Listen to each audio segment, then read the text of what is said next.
अंजना ओम कश्यप ने टीचर्स को कल कह दिया कि ये कौड़ी के हैं, टीचर्स कौड़ी के। तो अंजना ओम कश्यप के लिए मैं ये दिखा रही हूँ कि अगर टीचर्स कौड़ी के हैं तो अंजना ओम कश्यप जैसे जो पत्रकार हैं वो फूटी कौड़ी के हैं।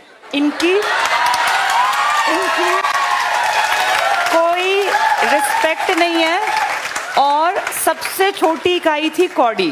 तो अंजना ओम कश्यप ने टीचर्स को कौड़ी का बनाया। कारण टीचर्स की बातें ज्यादा वायरल होती हैं बजाय न्यूज चैनल्स के।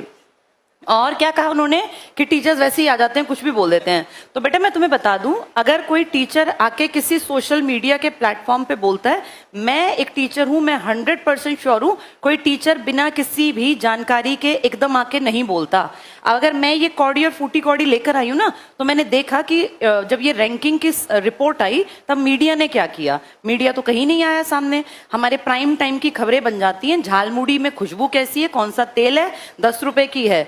और मैं देख रही थी अंजना ओम कश्यप के कारनामों में, तो उन्होंने बांग्लादेश के एक भैंसे की तुलना डोनाल्ड ट्रंप से की थी कि वो भैंसा, उस भैंसे को डोनाल्ड ट्रंप नाम दिया गया, इसलिए किसी ने उसको खरीद लिया ताकि उसको काटा ना जाए। क्या लेवल है हमारी पत्रकारिता का। और अंजना ओम कश्यप ना सबसे हाईली पेड इनमें आती हैं, जो ये होते हैं क्या बोलते हैं इनको, जर्नलिस्ट। कितनी बड़ी नेगेटिव एक खबर बनी थी जब व्लादिमीर पुतिन सामने बैठे थे और दो ये महिलाएं, हमारी सो कॉल्ड सबसे बड़ी पत्रकार, जो इनकी बॉडी लैंग्वेज थी, जिस तरीके से ये बैठी थी, बोलना नहीं चाहिए लेकिन वो बेहद नेगेटिव, उसको सुन लेना, देख लेना। ये कहा गया था कि कम से कम जब सामने इतने बड़े पद का आदमी बैठा हो, दुनिया में रशिया कितनी बड़ी कंट्री है और उसके सामने जब तुम बैठी हो, उसकी पोजीशन देखो बैठने की और अपना तरीका देखो। ये कोई नॉर्मल लीडर नहीं था कि मुंह उठा के उसके सामने बैठ गई हैं, जिनको बैठने तक की इतनी समझ नहीं है कि वर्ल्ड लेवल के लीडर के सामने बैठा कैसे जाता है। वो कंपेयर कर रही हैं कि टीचर्स की जो औकात है वो कौड़ी की है और टीचर्स कुछ भी बोल देते हैं। और कह रही हैं शिक्षक और टीचर में अंतर होता है।